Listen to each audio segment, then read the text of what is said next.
Hey guys, and welcome back. In today's video, we're going to be starting Wixo Season 2. For anyone confused why Wixo Season 1 ended, it will be addressed in later cinematics.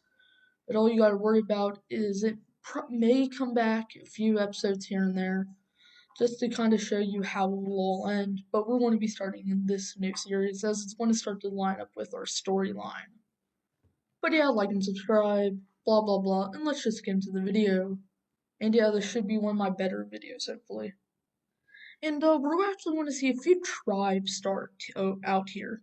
It's in Arabia, kind of near Yemen, and they are advanced as yeah, they're even going to discover bits of Africa, as they're currently worrying about this part of Yemen, as they're as they will make not many discoveries yet, but they are going to actually have very good boating technology for obvious reasons, since this is like the new Wixo thing, or because they're like by this big body of water, and they fish a lot, and yeah, we can finally start to see the first civilization start up, as this will be the first nation, and it will actually start out as an oligarchy. The current leader, or the main influential oligarch, right now will be kind of seen as a father figure, and his name is going to be Victorian, and he is one of the best leaders which will ever be seen in history, as he will actually fund technology, as he thinks that the world needs to be unified, and he doesn't like split. But there's 5 oligarchs in the world, and the 5 oligarchs are each in one of these black dots. And these 5 can't really agree after Victorian's death. And the 2 right up here are actually going to make a deal, as they will split from this rest of this oligarchy, as they feel like that Julian would have wanted them to succeed in power. As the nation is created, these 2 kind of can't really hold on to each other, as slowly over the next 20, 30, 40 years, slowly they're going to start to drift apart until they're kind of just independent entities. This won't be official for a few more years, but they're basically independent as of now. In Djibouti, they are having a massive population growth, as they're going to be able to start to explore into more of Africa, and they have something that's going to be a bit more stable. And that is, you can form any settlement you want, and you will have so much autonomy. And this will cause tons of people to want to migrate over here, form their own colonies, and still have protection from a major power. And this will cause much of this coast to be discovered, and even more of inland, as both of these are going to try the same strategies, but they're not going to be as effective. The blue team, they're going to start to go up here, and they're going to find it all right. They think it's a bit mid, but they will realize that the red team would probably beat them to a race to Arabia. And yeah, as the red team is kind of content where they are right now, but they do think it would be in their better interest to actually start to explore a bit more. And with all the exploration, the red team's going to actually start to get outcompeted with the new nations of the green, orange, purple team. But they do have one way they can go. They have the way to go south. And they're going to go south and meet up with the yellow team.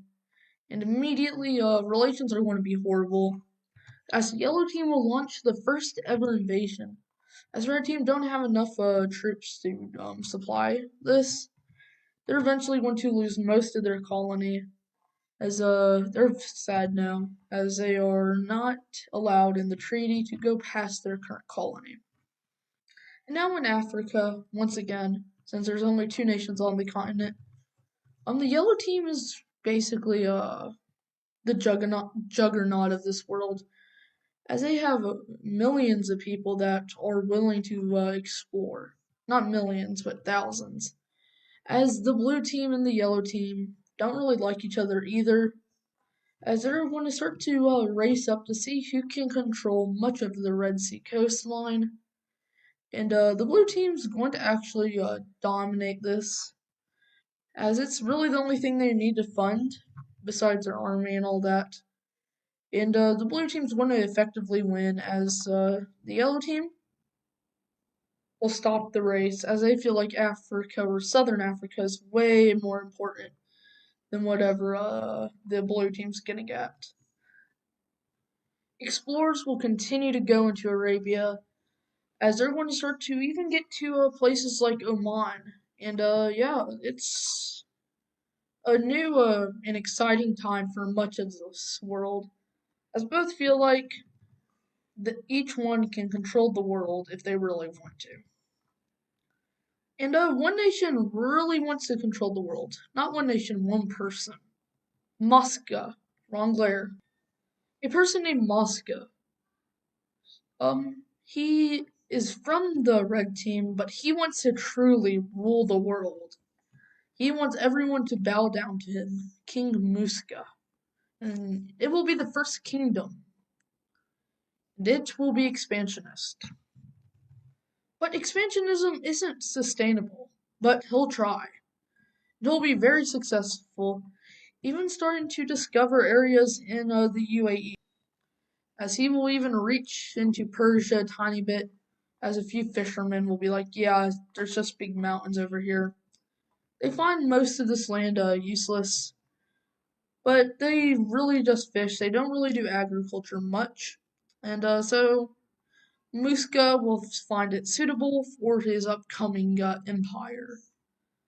Besides the yellow team, there's no real empire. Let's start to fill in this map a bit more. And we kind of have this new kind of filled in a bit more now, as the blue team and the yellow team are now fighting for the number one spot, as the yellow team is no longer the world superpower. This place was formed. I don't like it. I want to probably kill it. And Muska will die in battle actually conquering this area. But he will be remembered, and his son Dusan will inherit the empire. But he will not be known as king. He will be known as Muska of the empire. And now in this poor region of the yellow team, this area is going to break away, as it's going to start to explore down Somalia, as it's going to continue down, as it's also filled with explorers like most of Africa is. And yeah, the explorers are going to do a fairly well job, fairly good. And this will kind of come out of the exploration. Puntland will form and expand Somalia, but the red team will break the treaty and expand more into Africa. You better know the yellow team's trying to find any excuse to hurt the red team. And this will be a princedom. Not a princedom, a mini oligarchy, but it's just a puppet of the yellow team. Don't be fooled. This nasty thing has its grimy little fingers over everything. Oh yeah, and did I mention I absolutely hate the red team? And so there's going to be a succession crisis. Eventually, they're going to split the land into two, as red team's now depressed. And the new king, he's going to be an idiot and actually start to sell land to the blue team, as the blue team will gain another Arabian or Aden coastline. Now the red team's literally basically dead. And then guess what the blue teams want to do? Yeah, they're going to invade the red team. Did I mention I hate the red team? They get turned into a vassal state because they're just a failure. And I'm actually coming up here. It's going to be some people who don't really like the current way the yellow team oligarchy has kind of created itself. And it's going to follow this river they're going to discover. Eventually, they're going to be like, okay, we're kind of done following this river, as we kind of think we should make our own nation now. And this will be the area of the Kushite kingdom. And then kaboom, we now have the purple Kushite country. And I'm going over here, the yellow team isn't as stable as people wanted to believe. And so, like a state or two, will leave it and try to form its own coastal kingdom. And it's going to be kind of successful for the first few years. And then it's going to kind of not collapse, but start to get influenced by the blue team. As the blue team will take this part as a deal, which will have them marrying into the blue team bloodline. Did I mention I hate the red team? Yeah, the orange team will actually invade this place. And in the treaty, the orange team annexed this. And I don't hate the red team, guys. I brought it back in the state, guys. They're all technically the red team. Just look at them. The Holy Red Team Empire. And then the green team, they're going to have a peaceful split as this side actually has their own denomination of their religion. And this isn't the final border, as they now kind of have these two cool little states. And I'm going to leave the video off here. Please consider liking and subscribing, and especially like and subscribe if you absolutely hate the red team. So see you guys in the next one. Peace.